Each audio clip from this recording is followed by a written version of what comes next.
ब्रह्ममुरारिसुरार्चितलिङ्गं निर्मलभासितशोभितलिङ्गम्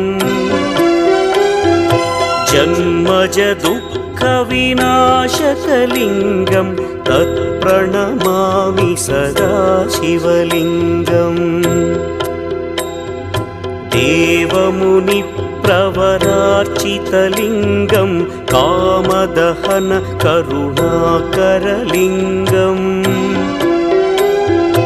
रावणदर्पविनाशकलिङ्गं तत्प्रणमामि सदा शिवलिङ्गम्